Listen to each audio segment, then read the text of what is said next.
Hello guys, this is Azad. Good morning everyone. आप लोगों को पता होगा कि बीते 2-3 दिन पहले मोदी जी की फ्रांस में यात्रा हुई और फ्रांस की यात्रा को लेकर के हमने थोड़ी बहुत चर्चाएं की हुई हैं अपनी क्लास में। लेकिन ये जो क्लास है पूरी आपकी लगभग 40 से 50 मिनट की होने वाली है और इस क्लास के दौरान हम जानेंगे कि वास्तव में मोदी जी की फ्रांस की यात्रा के दौरान कौन से ऐसे पहलू हैं, कौन से ऐसे इश्यूज हैं, पॉइंट हैं जिनको हमें समझना, पढ़ना और जानना जरूरी है हमारे एग्जाम को ध्यान में रख करके। यानी मैं सीधे शब्दों में कहूँ तो हमारे एग्जाम के पॉइंट ऑफ व्यू से क्या कुछ चीज़ें जरूरी हैं जिन्हें हमें पढ़ना है। तो मैं इस क्लास में, आज की क्लास में केवल फ्रांस के ऊपर बातचीत करूंगा, ठीक है। तो आप लोग जुड़े रहिएगा, अंत तक क्लास को जरूर देखिएगा, क्योंकि मैंने इसको पूरे के पूरा इस एंगल से तैयार किया है कि आपका पूरा करंट अफेयर, फ्रांस से रिलेटेड करंट अफेयर तैयार हो जाए, ठीक है। तो हम बिना समय गवाए हुए शुरू करते हैं। ये क्लास रिकॉर्डेड है लेकिन बहुत काम की है। आप कोई भी एग्जाम दे रहे हैं, यूपीएससी या किसी भी स्टेट का पीसीएस, इवन आरओ भी अब आप दे रहे हैं, तो आपके लिए ये क्लास बहुत फायदेमंद साबित होगी। डेली आप लोगों को पता है हम करंट अफेयर पढ़ते हैं, ये भी करंट अफेयर का ही मुद्दा है, लेकिन डेली हम 3 से 4 इशू पढ़ते हैं। आज इस एक ही इशू पर हम व्यापक रूप में चर्चा करेंगे। तो हमारा जो आज का करंट अफेयर है वो है फ्रांस बास्टिल डे, है ना, मिलिट्री परेड। ये मिलिट्री परेड देख रहे हैं और आपको पता है कि हमारे प्राइम मिनिस्टर को बास्टिल परेड में ही इनवाइट किया गया था एक मुख्य अतिथि के रूप में। और इस बास्टिल परेड में हमारे भारत की सेनाओं ने भी पार्टिसिपेट किया, ये भी बात आप लोगों को पता है। और ये वही परेड का ही एक इमेज है जो आप देख पा रहे हैं मेरे सामने, ठीक है। तो मेन कंटेंट इसका क्या है उसको हम डिस्कस करते हैं और फ्रांस और इंडिया के रिलेशन पर इसका क्या इम्पैक्ट होगा इस चीज को भी हम एनालिसिस करेंगे, ओके। तो चलिए हम आगे बढ़ते हैं।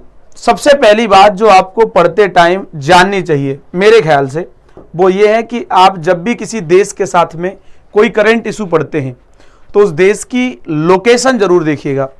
जैसे आप देख रहे हैं ये एशियन कॉन्टिनेंट है, एशिया महाद्वीप में ये सदर्न एशिया का कॉन्टिनेंट है, साउथ एशिया का भाग है और ये यहाँ पर अपना इंडिया बना हुआ है। कौन है? अपना इंडिया। इंडिया में यहाँ राजधानी दिल्ली से अगर आप देखेंगे तो राजधानी दिल्ली से आपको जाना हो तो फ्रांस आपको ये दिखाई दे जाएगा, फ्रांस, ठीक है। अगर आपको इटली जाना हो तो इटली आपको ये दिखाई दे जाएगा। अगर आपको यूके जाना है, यूनाइटेड किंगडम, ब्रिटेन जाना है, इंग्लैंड जाना है, तो आपको इस तरीके से जाना होगा। तो ये हमारे बीच का वो एरिया है जिसको हम तय करते हुए हवाई मार्ग से, एयर रूट से हम फ्रांस चले जाते हैं। तो अभी हम फ्रांस जा रहे हैं, तो हम फ्रांस जा रहे हैं, पहुंच गए फ्रांस। अब फ्रांस में पहुंच गए हैं तो अब फ्रांस के बारे में चर्चा करते हैं कि मोदी जी ने यहाँ पर क्या कुछ किया है। खैर आगे बढ़ते हैं। सबसे पहला जो सवाल रहता है जिसको हमें समझना भी होता है कि भारत और फ्रांस के रिश्ते हैं, तो आखिर भारत के कौन कौन से पड़ोसी देश हैं, नेबरिंग कंट्रीज ऑफ इंडिया कौन कौन से हैं, और ऐसे ही हम थोड़ा फ्रांस के बारे में भी जान लेंगे। तो मोटी मोटा हमारा बेसिक स्टार्ट हो जाएगा, फिर हम इससे आगे बात करेंगे। आप लोगों को पता है अफगानिस्तान हमारा नेबर कौन है, पड़ोसी कौन है? अफगानिस्तान, बांग्लादेश, भूटान, चाइना, म्यांमार, नेपाल, पाकिस्तान, ये सब वो देश हैं जो हमसे, अफगानिस्तान को छोड़ दिया जाए, ये सब वो देश हैं जो हमसे डायरेक्ट लैंड बाउंड्री बना रहे हैं। लैंड बाउंड्री है ना, लैंड बाउंड्री बना रहे हैं।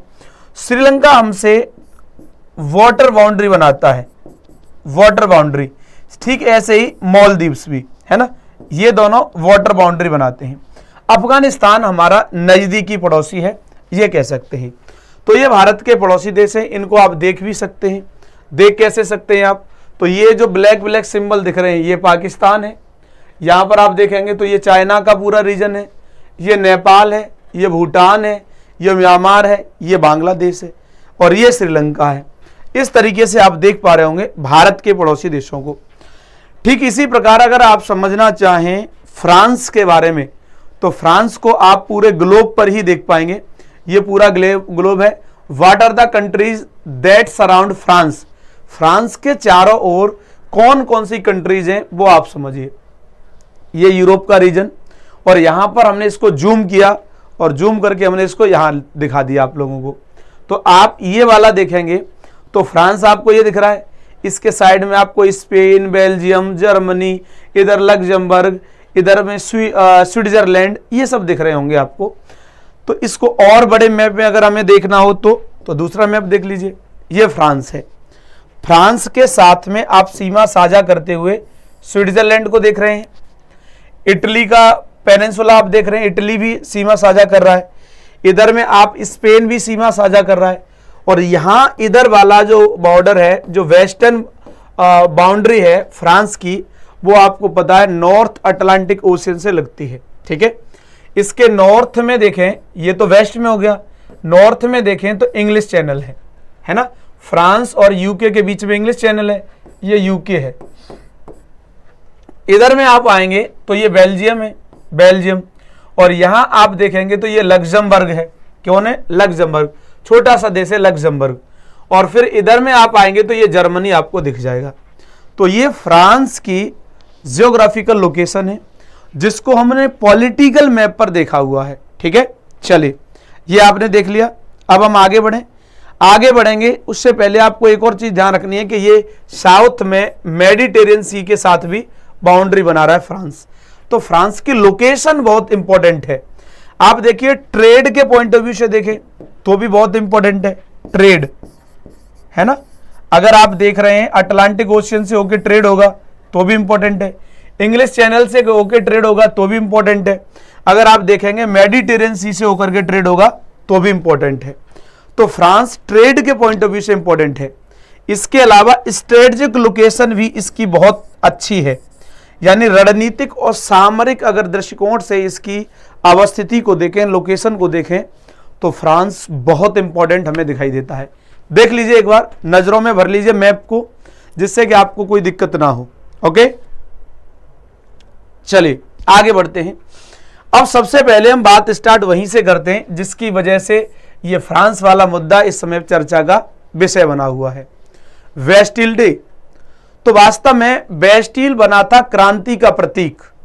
अब बेस्टिल क्या है? तो बेस्टिल वास्तव में फ्रांस में एक किला था और उसको जेल के रूप में भी जाना जाता था, है ना। तो वो बेस्टिल जो है वो क्रांति का प्रतीक बना था, सिंबल ऑफ रिवॉल्यूशन। समझिएगा कैसे बना था। बेस्टिल डे को फ्रेंच रिवॉल्यूशन, फ्रांस की क्रांति के सिंबल के तौर पर देखा जाता है, ये उसके प्रतीक चिन्ह के रूप में देखा जाता है। दरअसल बात ऐसी है, 18th सेंचुरी में 18वीं सदी के अंत में फ्रांस में आखिरी राजा हुआ करते थे जिनका नाम है लुई 17वां। सामान्यतः आप ऐसे लिखा हुआ देखेंगे लुई 17। ये लुई 17 फ्रांस का शासक हुआ करता था। इसके शासन काल में बड़ा इकोनॉमिक क्राइसिस आया था दोस्तों। क्या आया? बहुत बड़ा आर्थिक संकट आया और 5 मई 1789 को देश के स्टेट जनरल ने एक बैठक बुलाई, लेकिन इसमें थर्ड स्टेट के लोगों को बुलाया नहीं दोस्तों, शामिल नहीं किया। थर्ड स्टेट उस समय पर फ्रांस में आम जनता के लिए प्रयुक्त किया जाने वाला शब्द था, यानी जो नॉर्मल पॉपुलेशन है, आम जनता जो है, उसके लिए शब्द प्रयोग किया जाता था थर्ड स्टेट। तो स्टेट जनरल ने यहां पर एक मीटिंग बुलाई, लेकिन मीटिंग में आम लोगों को बुलाया नहीं और इतना बड़ा इकोनॉमिक क्राइसिस चल रहा था, आम लोगों के मन में शंका उत्पन्न हुई कि आखिर चल क्या रहा है। तो इस वजह से सरकार के इस फैसले से देश के नागरिक नाराज हो गए और फ्रांस की जनता ने राजा के खिलाफ, मतलब लुई 17 के खिलाफ बड़े पैमाने पर रिवोल्ट कर दिया, विद्रोह कर दिया साथियों। बेस्टिल को एक किले और फिर जेल के रूप में इस्तेमाल किया जाता था। जैसा कि मैं आपको बता चुका हूं, इसमें उन कैदियों को रखा जाता था। ये जो जेल थी, जो किला था, इसमें कौन से कैदी रखे जाते थे? इसमें उन कैदियों को रखा जाता था जिनके ऊपर राजद्रोह का मुकदमा लगा है या देश के खिलाफ उसने आवाज उठाई है, ऐसा कोई उसके ऊपर मुकदमा लगा हुआ है, उनको यहां कैद करके रखा जाता था, किले में या जेल में। आगे, इन कैदियों को अपनी सजा के खिलाफ कहीं भी अपील करने का राइट नहीं था। जो कैदी बेस्टिल के किले या जेल में थे, उनको अपील का राइट नहीं था। ओके, मुझे कमेंट करके बताइए अभी आप लाइव चैट में, क्या भारत में अपील का अधिकार है या नहीं है। अगर भारत में अपील का अधिकार है तो भारत में अपील हाईएस्ट कहां तक की जा सकती है, भारत में हाईएस्ट अपील हम कहां तक कर सकते हैं, यह बात मुझे बताइए। ठीक है, चलिए।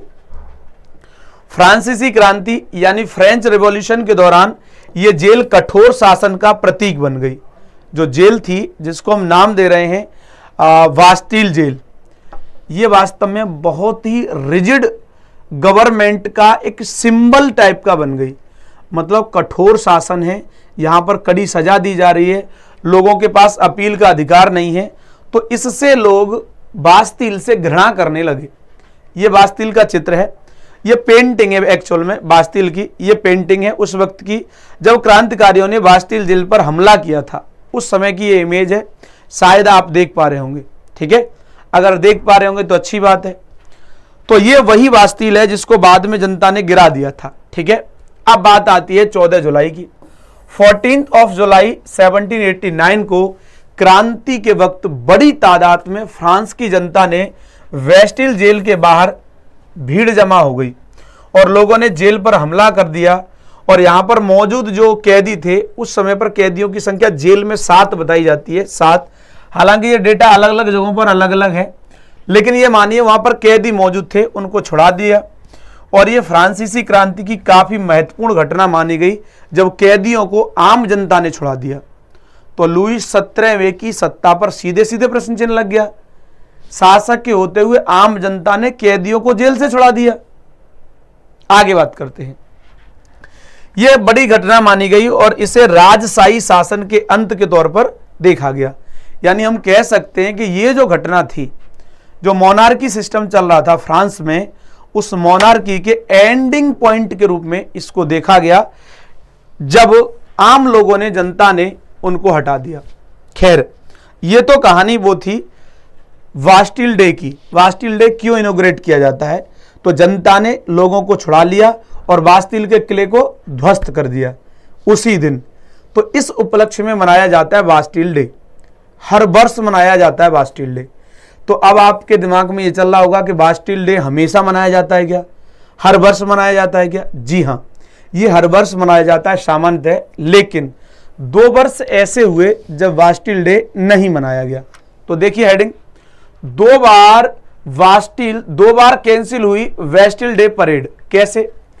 बात है 14 जुलाई 1880 की। तो 14 जुलाई 1880 को पेरिस में पहली बार बास्टिल डे पर परेड का आयोजन किया गया था। ठीक है, इसके बाद से हर साल फ्रांस में बास्टिल डे परेड होती है। सबसे पहली बास्टिल डे परेड यहां हुई है, उसके बाद से एनुअली ये होती रहती है। इसमें राष्ट्रपति समेत कई डिग्निटरीज मौजूद रहते हैं, यानी बहुत प्रसिद्ध व्यक्ति यहां पर मौजूद रहते हैं। 1880 के बाद से आज तक सिर्फ 2 बार ऐसा हुआ है जब बास्टिल डे पर परेड आयोजित नहीं हुई है। कब कब? तो पहली बार 1940 से 44। इसके दौरान आप लोगों को पता है 39 से 1939 से 45, इसके बीच में चल रहा था सेकेंड वर्ल्ड वॉर। क्या चल रहा था? Second world war. तो द्वितीय विश्व युद्ध के दौरान और द्वितीय विश्व युद्ध की वजह से ही परेड नहीं हुई है ना, इस बीच में 1 वर्ष। इसके बाद 2020 में कोरोना के चलते परेड को कैंसिल किया गया था, क्योंकि कोविड आ गया था तो परेड नहीं की जा सकती थी, तो उस समय नहीं हुई। हालांकि तब तो 14 जुलाई को आतिशबाजी हुई थी और हेल्थ केयर वर्कर्स के लिए एक खास समारोह आयोजित किया गया था, जो आप लोगों को ध्यान रखना है। तो इस परेड में फ्रांस के मार्चिंग कंटिजेंट के 6300 सैनिक शामिल हुए थे। यानी कोरोना था, परेड नहीं हुई थी, लेकिन फिर भी एक छोटा सा सिंबॉलिक मामला हुआ। तो ये 2 बार ऐसा हुआ है जब परेड जो है कैंसिल हो गई। खैर, इस बार की परेड में हमारे मोदी जी को मुख्य अतिथि बुलाया गया। आपको लग रहा होगा भारत की तरफ से ऐसे पहले प्रधानमंत्री हैं क्या, पहले राजनेता हैं क्या? नहीं, हमारे देश की तरफ से पहले डॉक्टर मनमोहन सिंह को भी इस परेड में मुख्य अतिथि के रूप में बुलाया जा चुका है। तो मोदी जी को इस बार क्यों बुलाया गया है, परेड में पीएम मोदी को क्यों बुलाया गया है, इसके क्या मायने हैं, इस बात को भी हमें समझना होगा, है ना। तो ठीक है, इस बात को समझते हैं। बात आती है, अच्छा इस आज का जो कंटेंट है वो इंग्लिश में नहीं है, उसके लिए माफ़ी चाहता हूँ।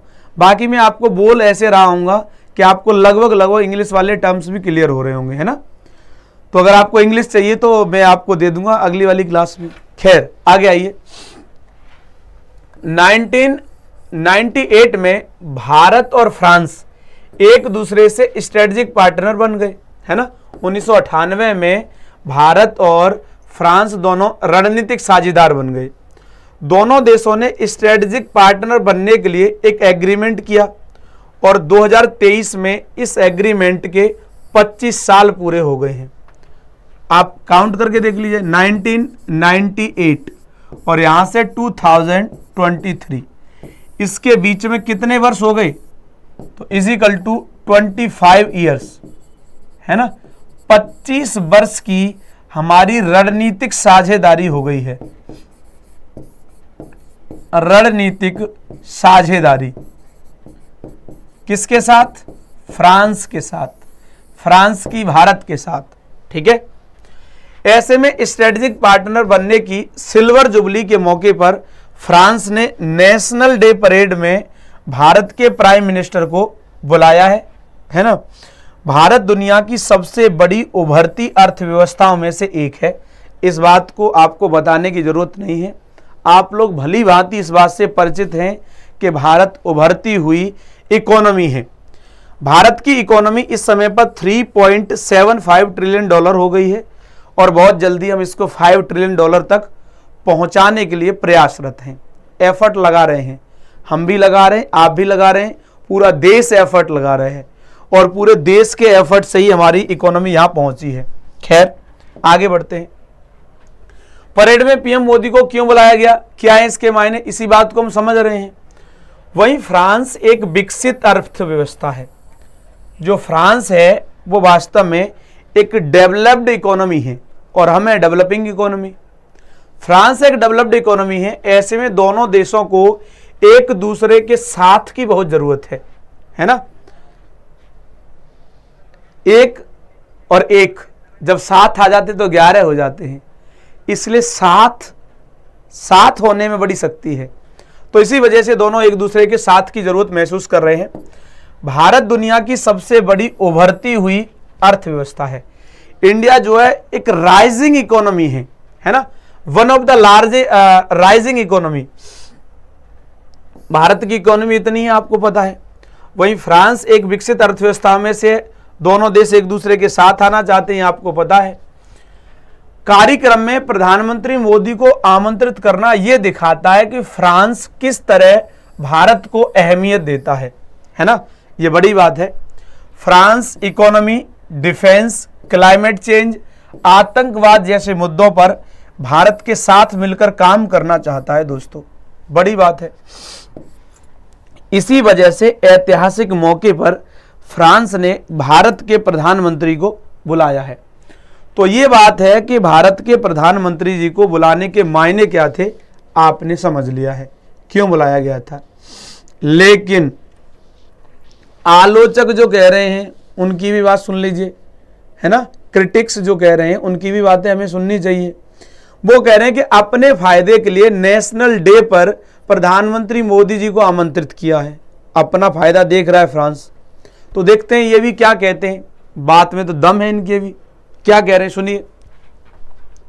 बाकी पश्चिमी देशों की तरह फ्रांस ने भी अपने फायदे के लिए इंडियन प्राइम मिनिस्टर को नेशनल डे पर आमंत्रित किया है। सिप्री के मुताबिक, एक संस्था है सिप्री जो रिपोर्ट जारी करती है, इसके मुताबिक भारत दुनिया का सबसे बड़ा हथियार खरीदार है ना। हथियार सबसे ज्यादा खरीदने वाला इस समय पर दुनिया में कौन है, इंडिया। और फ्रांस क्या कर रहा है, हथियार बेचना चाहता है। वहीं फ्रांस दुनिया का तीसरा सबसे बड़ा हथियार बेचने वाला देश है। अगर बात करें 2018 से 2022 के बीच की, यानी 4 वर्ष की बात करें, 4 ईयर्स के अंदर भारत ने 30% हथियार फ्रांस से ही खरीदे हैं। बात में दम है कि नहीं है। फ्रांस से इन 4 वर्षों में हमने 30% वेपन्स इंपोर्ट किए हैं।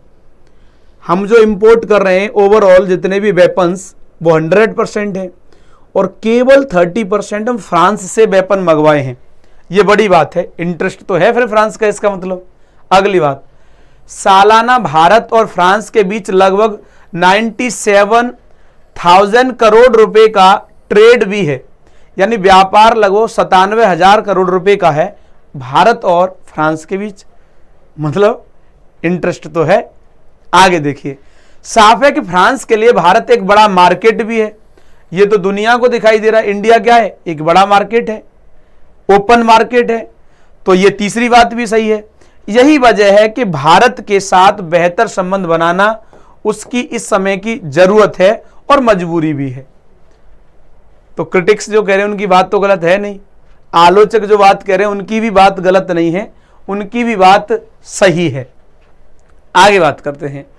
2018 से 22 के बीच में 30% हथियार लिए गए, 97,000 करोड़ का व्यापार है, और इससे हमें पता लग गया है कि इस वजह से जो है हमारे साथ जुड़ने का प्रयास कर रहा है फ्रांस।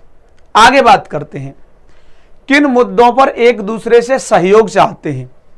अब हम आलोचकों की बात को भूल करके आगे बढ़े कि इंडिया और फ्रांस दोनों एक दूसरे से किन किन पॉइंट पर कोऑपरेशन चाहते हैं, सहयोग चाहते हैं। तो वास्तविकता यह है, सहयोग की अगर हम बात करें तो पहला मामला है यूएनएससी में बदलाव, है ना, जो हम बात कर रहे हैं यूनाइटेड नेशन सिक्योरिटी काउंसिल। इस यूनाइटेड नेशन सिक्योरिटी काउंसिल में हम चेंजेस की बात करते हैं कि इसमें चेंज होना चाहिए, परिवर्तन होना चाहिए। परिवर्तन हो जाए, ये हमारे बीच में, दोनों के बीच में सहयोग का पहला मुद्दा है। देखिए बात क्या है, संयुक्त राष्ट्र सुरक्षा परिषद यानी यूएनएससी में फ्रांस जो है वो परमानेंट मेंबर है।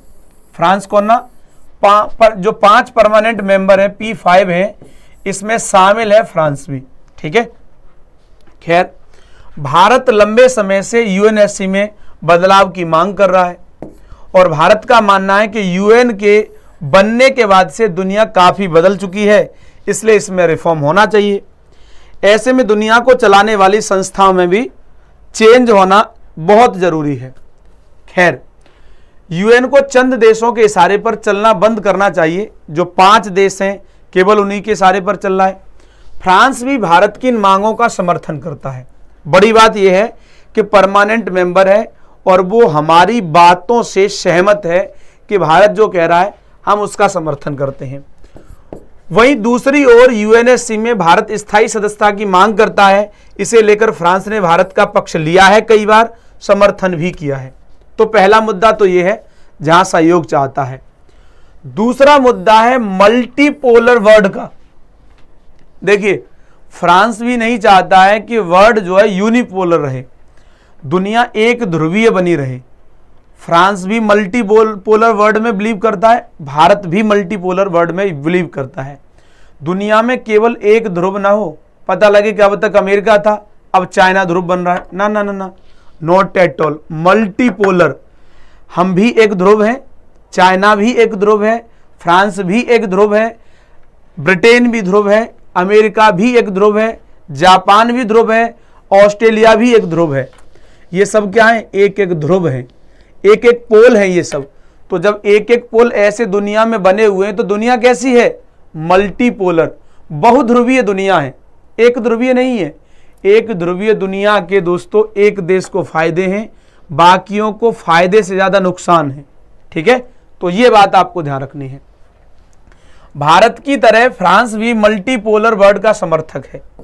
इसका मतलब यह हुआ कि दोनों देश दुनिया में किसी एक देश का दबदबा कायम होने देना नहीं चाहते हैं। इसका ताजा उदाहरण है चीन पर अमेरिका के खिलाफ फ्रांस का स्टैंड।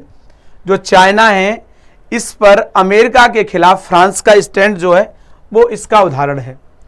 नाटो का मेंबर होने के बावजूद फ्रांस ने साफ कर दिया है कि वो चीन पर अमेरिका के इशारों पर नहीं चलेगा।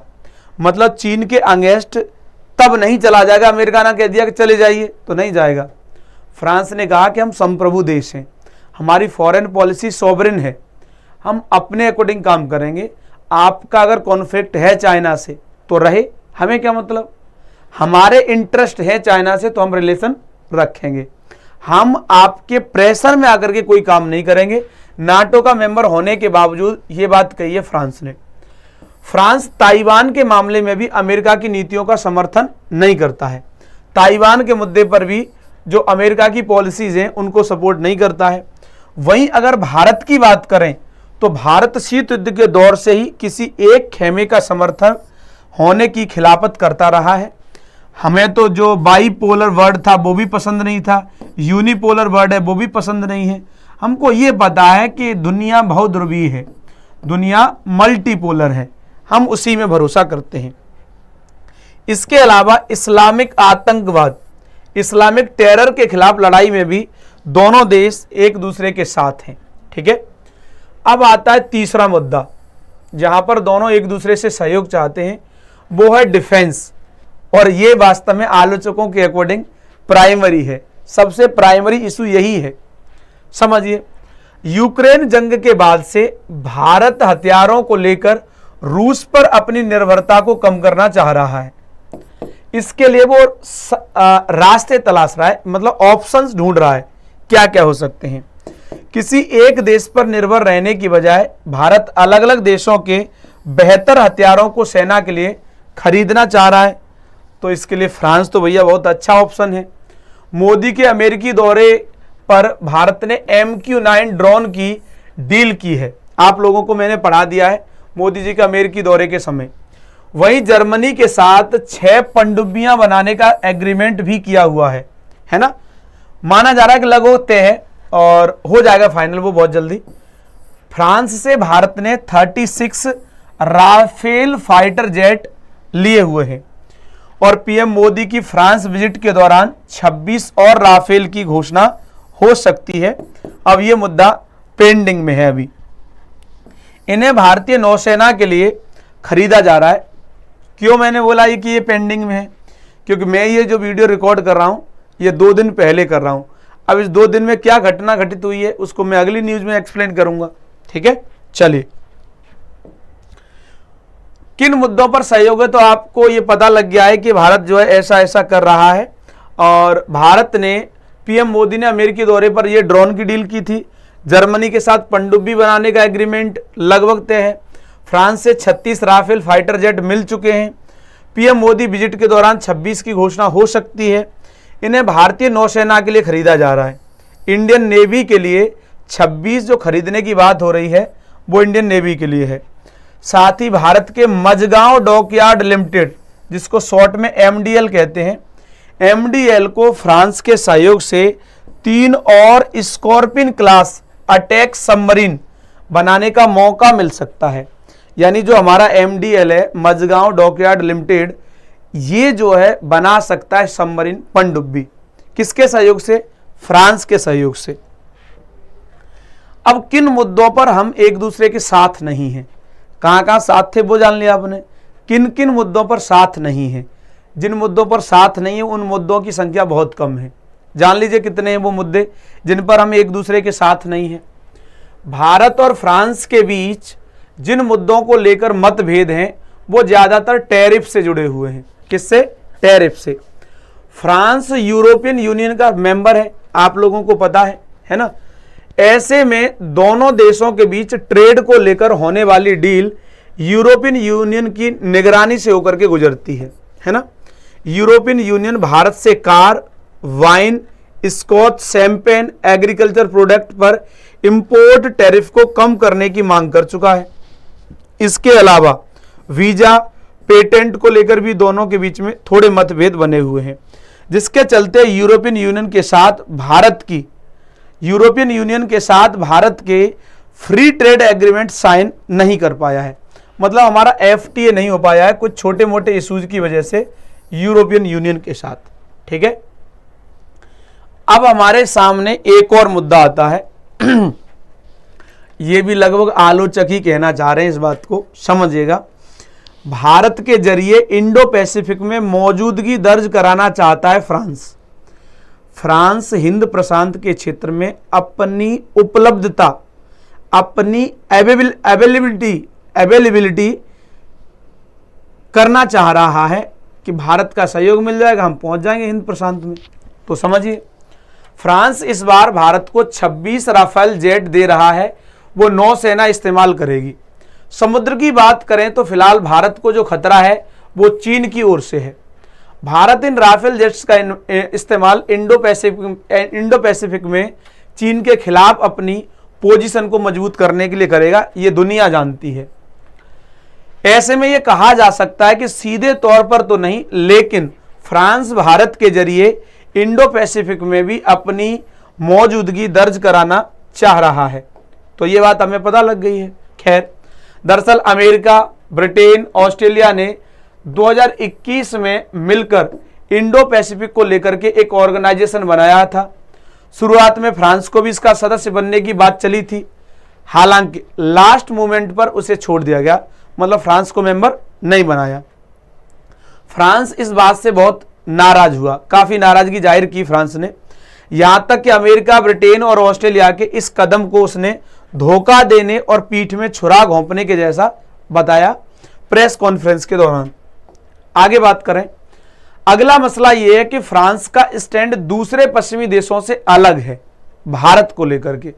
देखिए, वेस्ट के कंट्री हैं, भारत को लेकर के सबका अलग अलग स्टैंड है। फ्रांस का स्टैंड बाकी जो वेस्ट के कंट्रीज हैं, चाहे यूरोप की कंट्रीज की बात करें या अमेरिका की करें, तो ये अलग है मामला। कैसे अलग है समझिए। कई बार अमेरिका, ब्रिटेन, जर्मनी को भारत में मानवाधिकार और लोकतंत्र को लेकर सवाल खड़े करते हुए सुना होगा।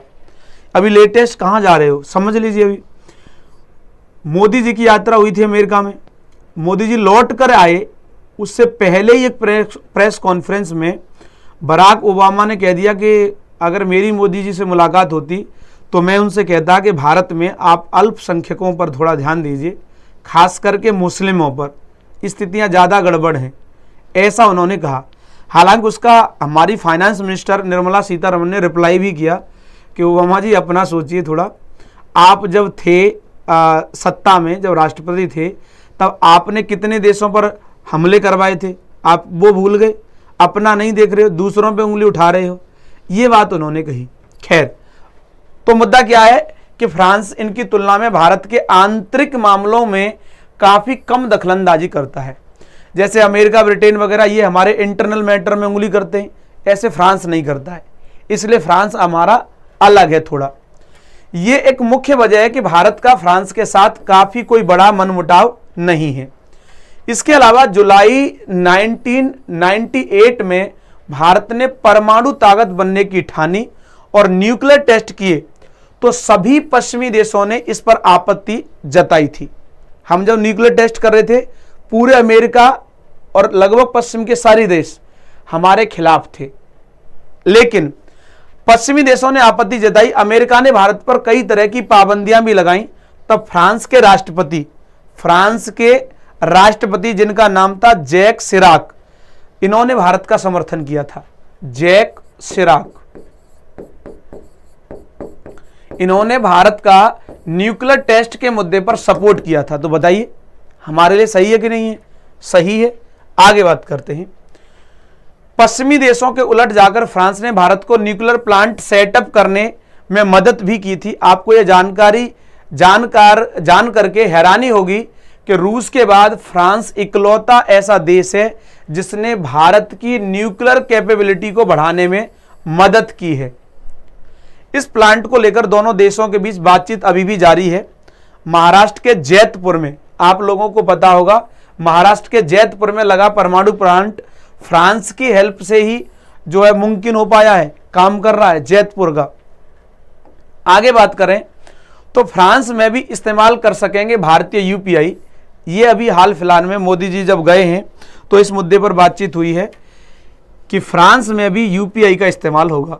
अब मोदी जी तो मोदी जी हैं, बागपटुता में प्रवीण हैं, तो उन्होंने क्या कहा, पीएम ने फ्रांस में बसे प्रवासियों से भारत में निवेश करने की अपील की और साथ ही ये भी बताया कि फ्रांस और भारत के बीच डिजिटल पेमेंट को लेकर हमारा एग्रीमेंट हुआ है। इसके तहत फ्रांस में भारत के यूपीआई से पेमेंट की जा सकेगी। उन्होंने कहा कि बहुत जल्दी इसकी शुरुआत हम एफिल टावर से करेंगे। यूपीआई की शुरुआत कहां से? एफिल टावर, वहां से करेंगे। पीएम मोदी भारतीय समय अनुसार शाम 4 बजे पेरिस में थे और इसके बाद उन्होंने यहाँ के ला सीन म्यूजिकल में भारतवंशियों को संबोधित किया। भारत के जो लोग थे उनको संबोधित किया और उन्होंने कहा, फ्रांस आना घर आने के जैसा लगता है दोस्तों मुझे। भाइयों बहनों, फ्रांस आना घर आने के जैसा लगता है। भारत के लोग जहां जाते हैं मिनी इंडिया बना देते हैं। भारत के लोग जहां भी जाते हैं वहां क्या बना देते हैं? Mini India. खैर, एक और बात जो आप लोगों को समझना है, जो मैंने शुरुआत में भी कही थी कि हमारे रणनीतिक साझेदारी के 25 वर्ष पूरे हो गए हैं, तो ये भी एक वजह थी मोदी जी को इनवाइट करने की। ठीक है, तो भारत और फ्रांस की स्ट्रेटेजिक पार्टनरशिप को 25 साल पूरे हो गए हैं। पीएम मोदी को फ्रांस के नेशनल डे यानी बेस्टिल डे पर बतौर चीफ गेस्ट इनवाइट किया गया। मोदी से पहले 2009 में मनमोहन सिंह को भी भारत के पहले ऐसे प्रधानमंत्री थे जिन्हें बेस्टिल डे चीफ गेस्ट के तौर पर न्योता मिला था। दूसरी तरफ अगर हम बात करें, डिफेंस काउंसिल ने इंडियन नेवी के लिए फ्रांस से 26 राफेल एम लड़ाकू विमान खरीदने के प्रपोजल को मंजूरी दे दी है। इसके अलावा नेवी 3 स्कॉर्पियन क्लास सबमरीन भी खरीदी जाएंगी। ठीक है, अब मोदी जी जाएं और भारतवासियों से बातचीत ना करें, हो नहीं सकता। और भारतवासियों के लिए छोटी मोटी घोषणा भी की जाती है, तो ये भी आप लोगों को पता ही होगा। खैर, फ्रांस में तमिल कवि, अगर आपने संगम साहित्य के बारे में पढ़ा होगा थोड़ा भी, तो आपने इनके बारे में जरूर सुना होगा। फ्रांस में तमिल कवि और संत जिनका नाम है तिरुवल्लुर की प्रतिमा लगेगी और उनकी एक बहुत फेमस किताब है, बुक है, जिसका नाम है तिरुकुरल।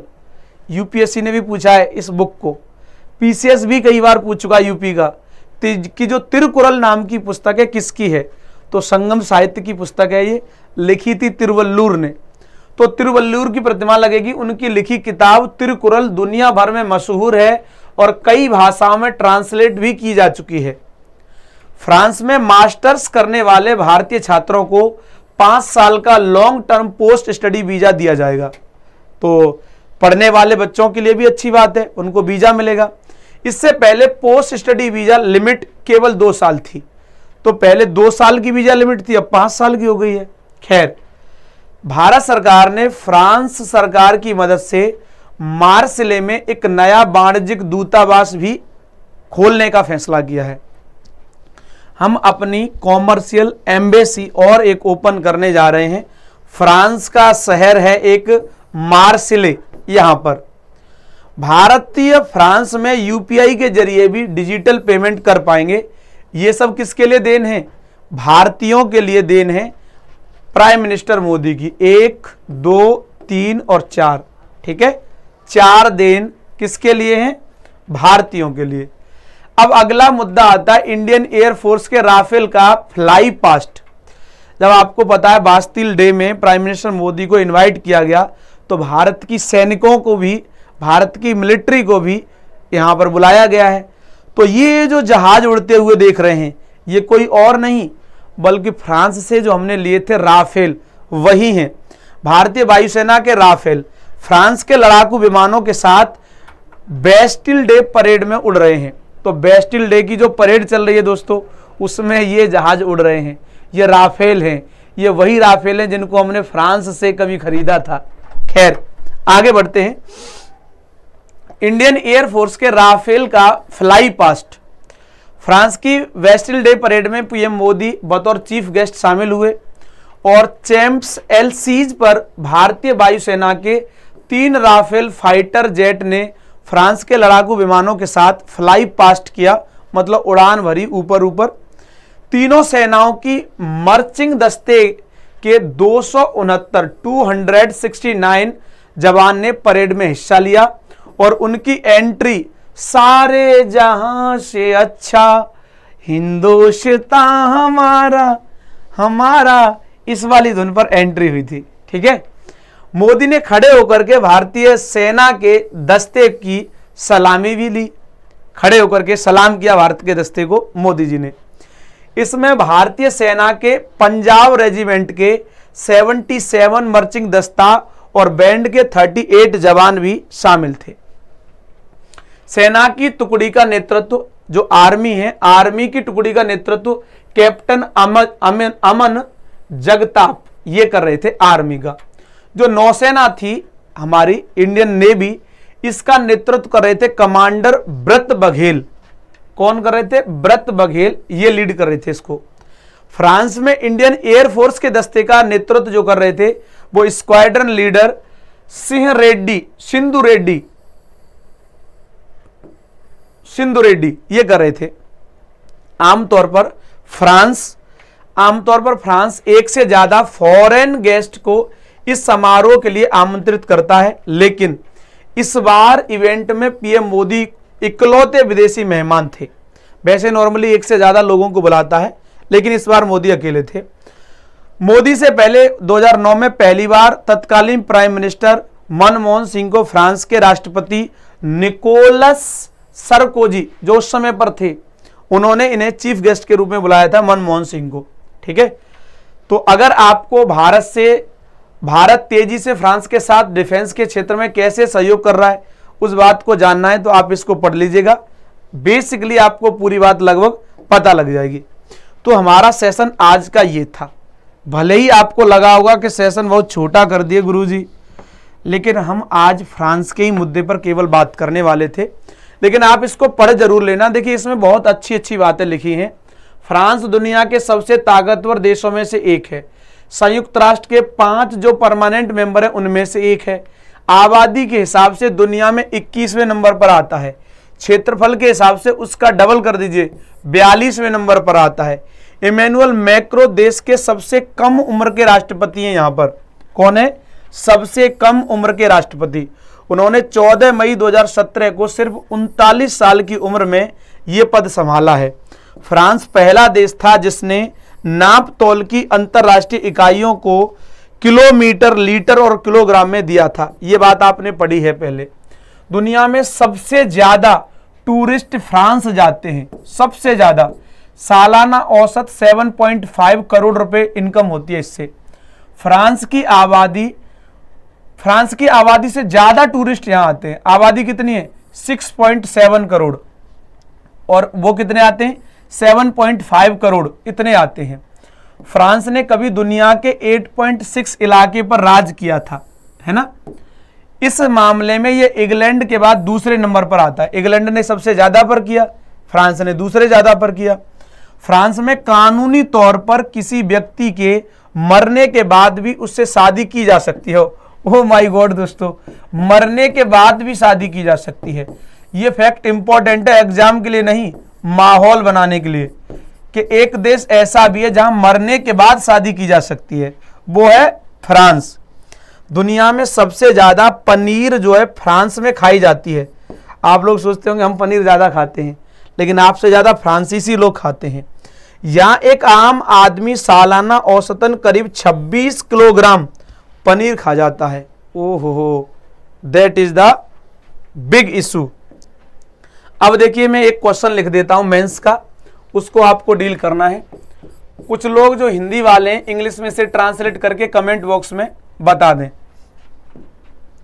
भारत और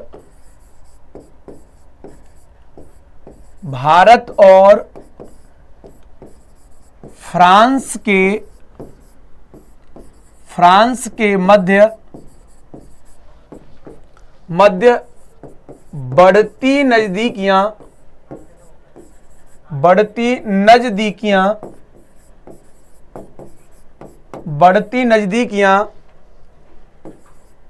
21वीं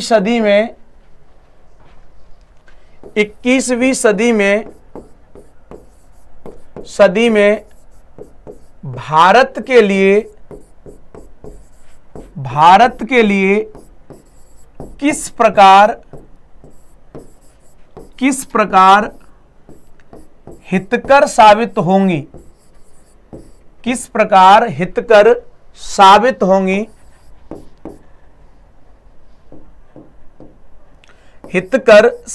होंगी, साबित होंगी चर्चा कीजिए। चर्चा कीजिए, छोटा ही क्वेश्चन है लेकिन 200 शब्द आपको इस पे खर्च करने हैं। 200 शब्दों में 200 वर्ड्स में आपको इसे लिखना है, ठीक है। तो मेरा अनुमान तो यह है कि आप इस बात को समझ गए होंगे बहुत अच्छे से और क्वेश्चन को आप आसानी से बना भी दोगे। बना दोगे ना? बना दोगे कि नहीं बना पाओगे? चलिए, तो खैर ख्याल रखिए अपना और अपनों का, हंसते मुस्कुराते रहिए, पढ़ते रहिए। और संभावना यह है कि आज की पॉलिटी की क्लास नहीं होगी 12 बजे वाली, ठीक है। तो कल से आपकी सारी क्लासेस विधिवत रूप से होंगी। जो शाम को होने वाली एनसीईआरटी की, जो सुबह में होने वाली एनसीईआरटी की क्लास है, वो एनसीईआरटी की क्लास आपकी शाम को हो जाएगी, ठीक है। Thank you so much, bye bye, take care. कोई भी समस्या आई हो अगर आपको इस रिकॉर्डेड क्लास में, तो मुझे कमेंट बॉक्स में पिन करके बता दीजिएगा कि इस तरीके की प्रॉब्लम आई है। Thank you so much, bye bye, take care.